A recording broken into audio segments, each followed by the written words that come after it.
Muy buenas tardes, nosotros somos el equipo 5 de la materia remediación de suelos de séptimo semestre. Nuestro tema a realizar es los análisis y datos de suelos. Como una pequeña introducción, el suelo es muy importante en considerar una serie de los aspectos. Normalmente se da mucha en los suelos que tienen mucha alcalinidad. Los análisis sin tener en cuenta otra serie de actividades que llevan a llevar a la decisión final más adecuada. En primer lugar, podemos considerar una parte esencial, la observación atenta de la problemática de los suelos. Otra es la elección de muestras representativas y es fundamentalmente para poder realizar un diagnóstico adecuado. Como los análisis de los suelos es una herramienta de gran utilidad para diagnosticar problemas y de la fertilización. Entre sus ventajas se descarta que por ser un método rápido y de bajo costo, que le permite ser utilizado ampliamente por agricultores y empresas, con la respuesta de las plantas a la aplicación de una cantidad dada del nutriente. Los análisis de los suelos está basado en la teoría de que existe un nivel crítico en la relación del procedimiento analítico. Con los análisis de los suelos se pretende determinar el grado de deficiencia o insuficiencia de los nutrientes de los suelos, así como las condiciones adversas que se pueden perjudicar a los cultivos, tales como la acidez, la salinidad y la toxicidad que existen en los suelos.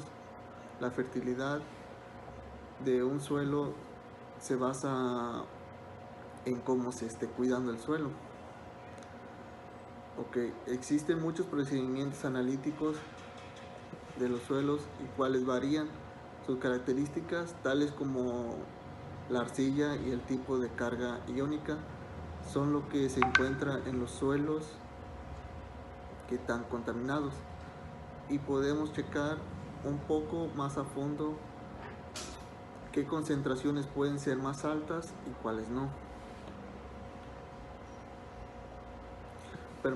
Permanentemente por muchas veces el pH alcalino en regiones de clima tropical húmedo como las que predominan en Centroamérica, los suelos algunas veces son ácidos y otras veces no, y otras veces tienen carga, y otros suelos que no tienen carga tienden a ser más productivos, y en las zonas templadas no necesariamente pueden ser eficaces en los suelos tropicales también.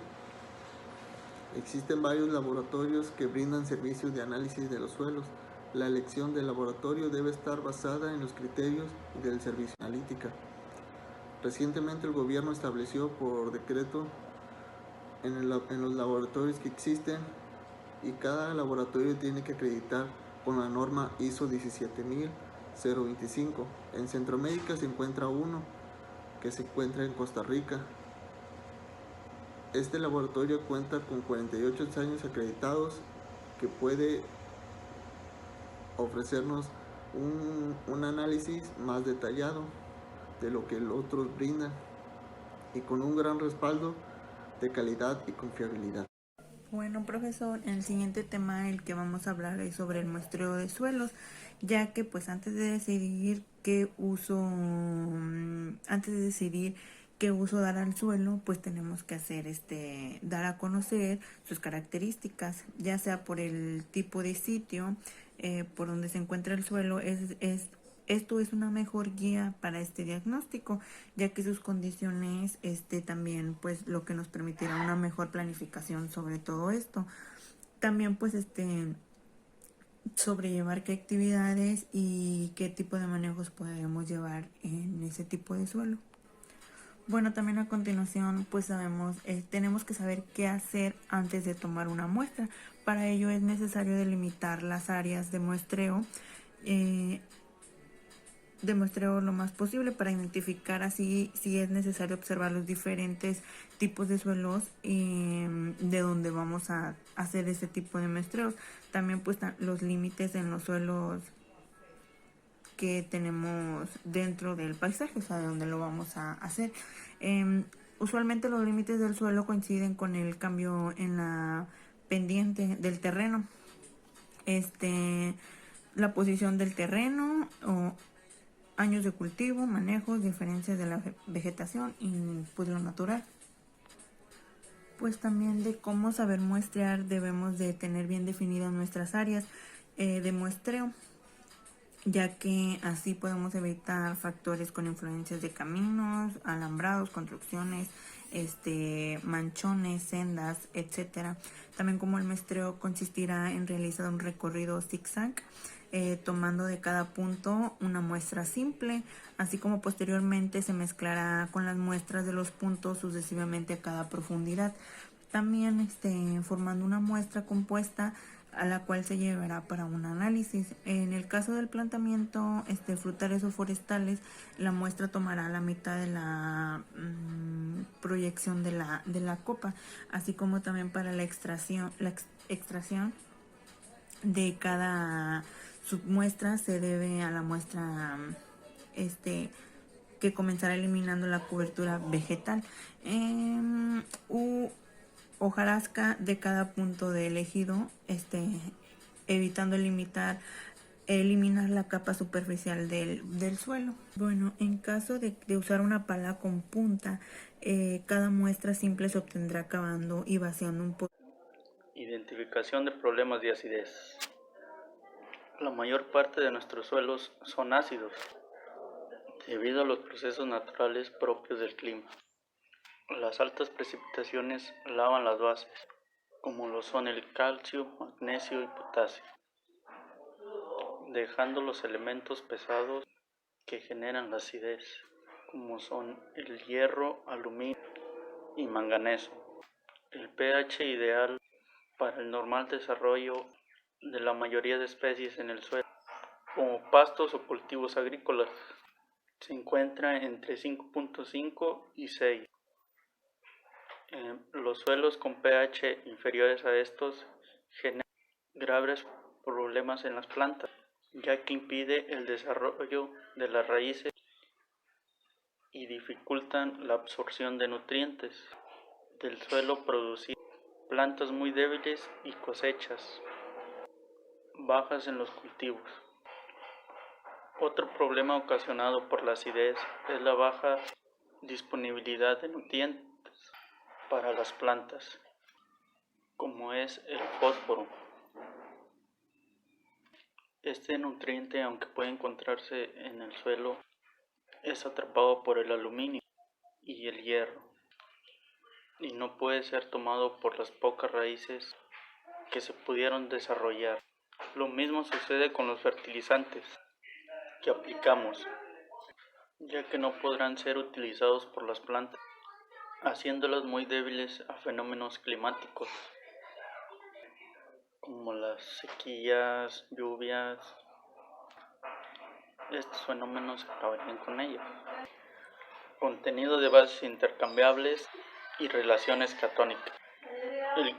El contenido de bases intercambiables, como el potasio, calcio y magnesio, define en gran parte el grado de fertilidad en el suelo. El potasio es un macroelemento que generalmente agregamos en la fertilización para los cultivos agrícolas.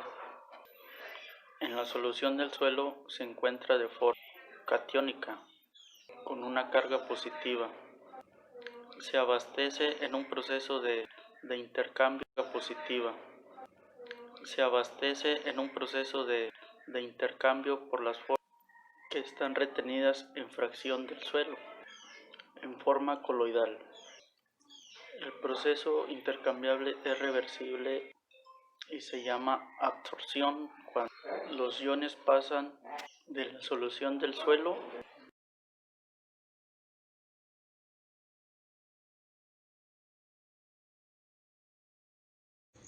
Contenido de potasio y sodio.